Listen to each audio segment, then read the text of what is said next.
Kagulat World. Habang karamihan ay abala sa pag-uusap tungkol sa malalaking pangalan ng women's tennis, isang Pinay na naman ang tahimik na gumagawa ng ingay sa international stage. At hindi ito basta ingay lang.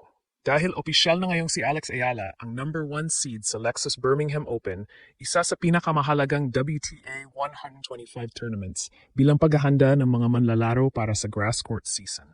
Isipin ninyo yon. Mula sa batang Pinay na nangangarap lamang makipagsabayan sa pinakamahusay sa mundo, ngayon ay siya na mismo ang pangunahing bituin ng torneo. Hindi na underdog. Hindi na sorpresa lang. Siya na ang hinahabol. Mas nakakagulat pa rito, kabilang din sa mga pinag-uusapan sa torneo ang Indonesian star na si Janice Chen, dahilan upang mas maging center ng atensyon ang Southeast Asian tennis sa Birmingham. Ngunit sa lahat ng pangalan sa draw, si Alex ang nasa pinakataas. Pagdating pa lamang niya sa Birmingham, agad nang kumalat ang mga video at larawan ng kanyang pagdating at pagsasanay sa damuhan. Kitang-kita ang saya at kumpiyansa ng Pinay star habang naghahanda para sa panibagong hamon. Ngunit alam nating lahat na hindi naging madali ang pag-abot niya sa puntong ito.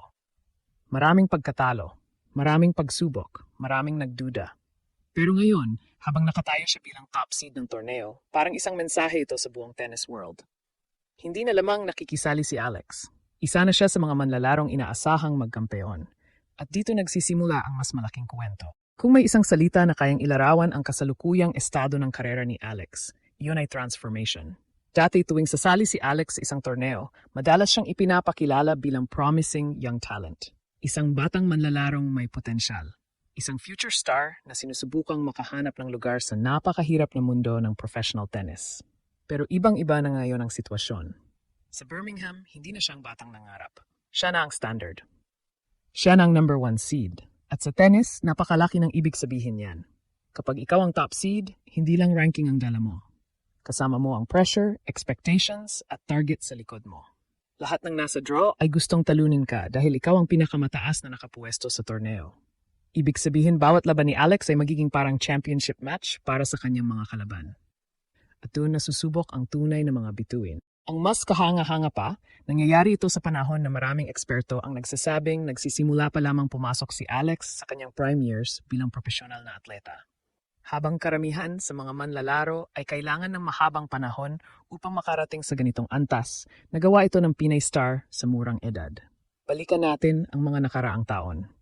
Mula sa kanyang historic junior Grand Slam success hanggang sa mga upset wins laban sa mas mataas na ranked opponents, unti-unting binuo ni Alex ang kanyang reputasyon bilang isa sa pinakamapanganib na rising stars sa WTA Tour. Hindi ito instant success, hindi ito fairy tale. Ito ay resulta ng libu-libong oras ng ensayo, sakripisyo, paglayo sa pamilya at pakipaglaban sa pinakamahusay na manlalaro sa buong mundo. Kaya naman special ang Birmingham. Dahil ito ang isa sa mga unang pagkakataon na makikita ng tennis world si Alex hindi bilang challenger, kundi bilang pangunahing paborito. Samantala, mainit din ang usapan tungkol sa kanyang opening round assignment laban kay Priscilla Hon. Sa papel, pabor kay Alex ang matchup. Ngunit alam ng lahat na sa grass court, isang maling hakbang lang ay maaring magbago ng buong laban. At dito pumapasok ang tunay na excitement. Handa na ba si Alex na yakapin ang bagong papel bilang pangunahing bituin ng torneo? O may bagong sorpresa na naman bang naghihintay sa Birmingham? Isang bagay ang sigurado. Habang papalapit ang kanyang unang laban, mas lalo lamang lumalakas ang paniniwala ng mga Pilipino na maaring ito ang susunod na malaking kabanata sa makasaysayang pag-angat ng ating tennis superstar. Ngunit kung may isang dahilan kung bakit talagang ginugulat ni Alex ang mundo, hindi lang iyon dahil sa kanyang ranking.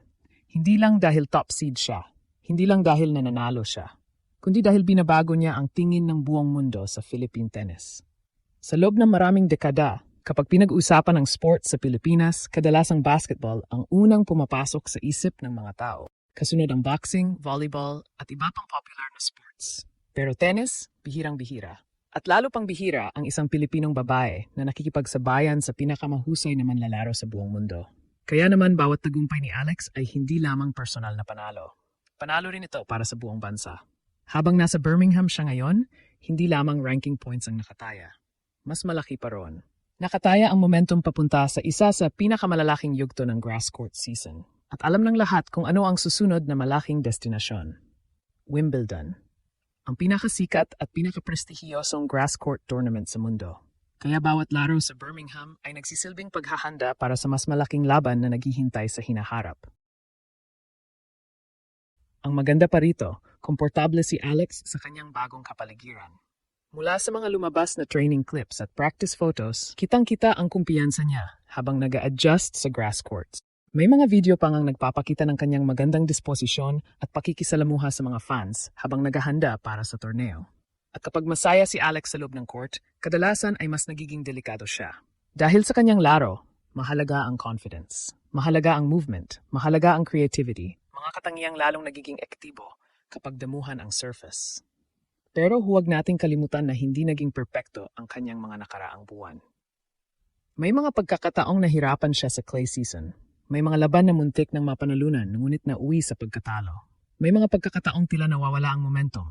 Subalit doon lalong lumabas ang isa sa pinakamalaking lakas ni Alex. Resilience. Hindi siya madaling mabuwag. Hindi siya madaling mawala ng kumpiyansa. Sa halip, ginagamit niya ang bawat pagkatalo bilang dagdag na aral para sa susunod na torneo. At ngayon, habang nakatingin ang buong Southeast Asian tennis community sa Birmingham, tila muling nabubuo ang panibagong pagkakataon para sa isang malaking breakthrough. Kasama sa usapan ang mga bagong mukha gaya ni Janice Chen, ngunit malinaw na si Alex pa rin ang sentro ng atensyon ng torneo. At kung magtutuloy-tuloy ang kanyang magandang laro sa damuhan, posible nating makita ang isang bagay na minsang itinuring na imposible. Isang Pilipina na papasok sa Wimbledon na may napakalaking momentum. Isang Pilipina na kayang magdulot ng kaba sa mga mas mataas na inaasahang bituin ng tennis. At isang Pilipina na muling magpapatunay na ang kanyang pag-angat ay hindi aksidente. Dahil sa puntong ito, hindi na lamang siya future star. Hindi na lamang siya racing prospect. Si Alex ay isa ng tunay na puwersa sa world tennis.